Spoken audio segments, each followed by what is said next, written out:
What is something that, hey, this is a good first step in the right direction to help you to prevent any major issues from happening? Yeah, I mean, okay, like we said, first of all, now avoidance is key, right? I mean, it's like if your bathtub is overflowing, like, for goodness sakes, turn the water off and then open the drain up. But you probably want to say, okay, what can we do to open the drain up? Right. But first turn the dang water off.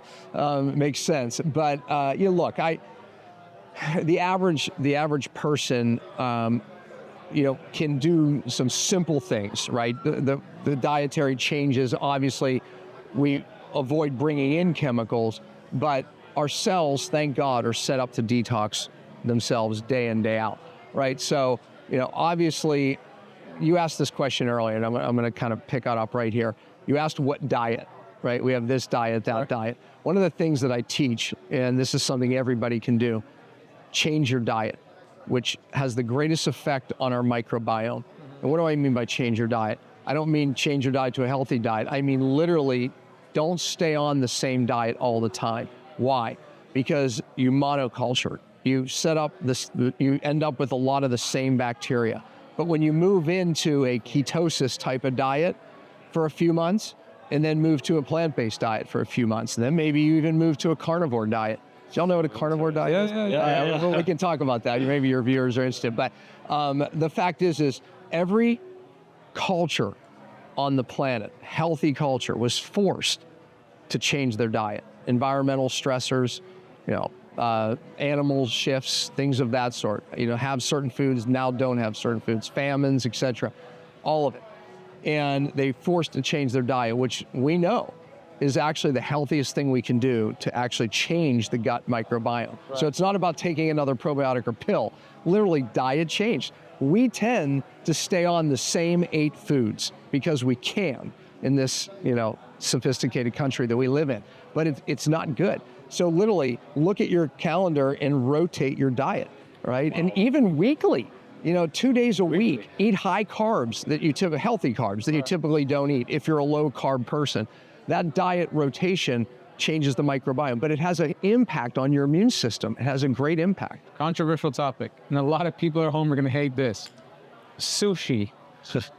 What do you feel about raw fish? Because one thing that I learned through my journey is now everything that's going on in Japan, where we get a lot of our raw fish from, mercury's in a lot of that big fish. It is. It bioaccumulates. So you don't want to eat big fish. I don't eat tuna. Right. Because I had mercury issues. Right. So I don't eat tuna, even if I eat sushi. I'll eat wild-caught salmon, right? I'll eat the smaller, the snappers, typically the smaller the fish, the cleaner the fish. The bigger the fish, the more bioaccumulation, the more toxic the fish, right? So simple rule of thumb, never farmed fish, right? Wild-caught fish. Colder water fish typically are cleaner. Now, you get like mahi in Florida. There's exceptions to that. But, when you get these really cold water fish, they're typically from more north. They're typically better fish. Never Atlantic. Typically Atlantic is farm raised. So those are just some, make the right choices. Right. Is the key there. And so that helps people make the right choices. Makes sense, because I used to have sushi 3-4 times a week, and I thought it was a health food. I thought, clean fish, I'm gonna have a little bit of rice maybe, and it was like good, but it's like all the other things that come with it. Now they only have, like you said, environmentally. 200, 300 years ago when Japanese people were eating this, they didn't have a Fukushima reactor leak.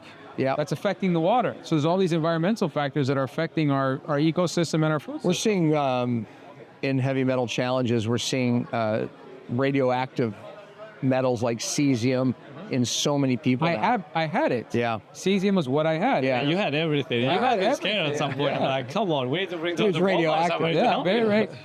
No, my brain scan was less than 10, you were 99, okay? We're 2 different human beings. Yin and yang right here. Yeah, but, we're talking about health. There's a lot of different areas in life. We talk about the wheel of life, but of course, your health is your wealth. Yeah. You can have all the millions in the world, but if you're feeling sick, you're stuck in life. I agree with you. So being autoimmune, have you ever tried a carnivore diet yet? I have not, but I want to. So for our viewers, a carnivore diet sounds like the most unhealthy diet on the planet.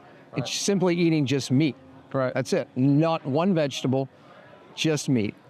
That's it.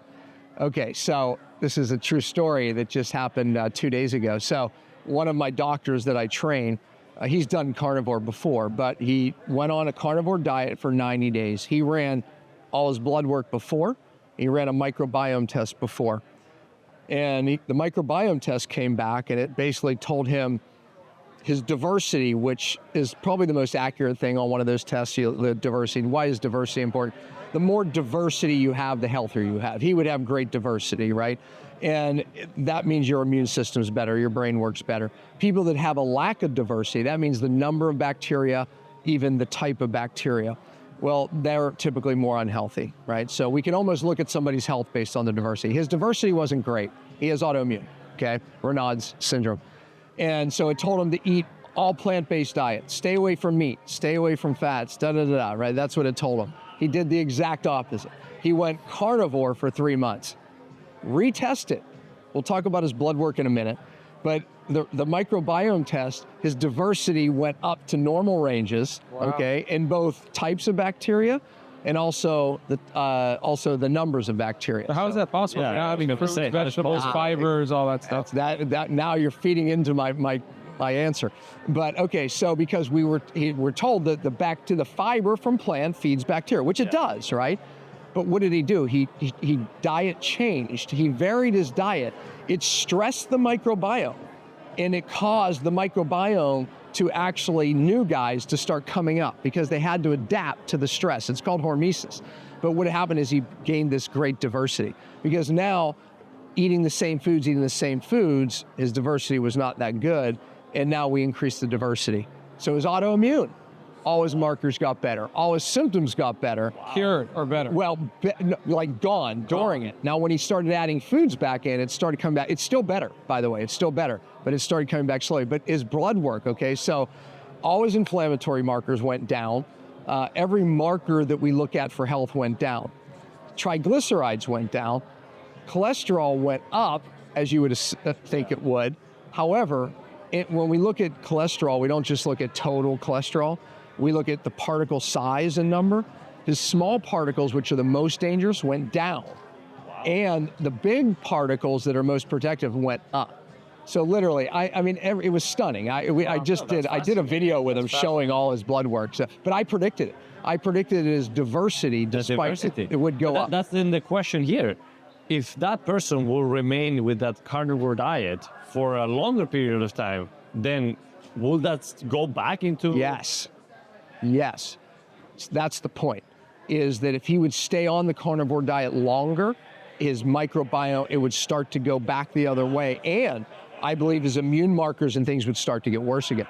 That's the point. They become vegetarian. So, if you stay on, there's critics of ketosis that would say, ketosis causes cancer because of this one nasty free radical called 4-hydroxynonenal that builds up in your tissues over time, but it's over time.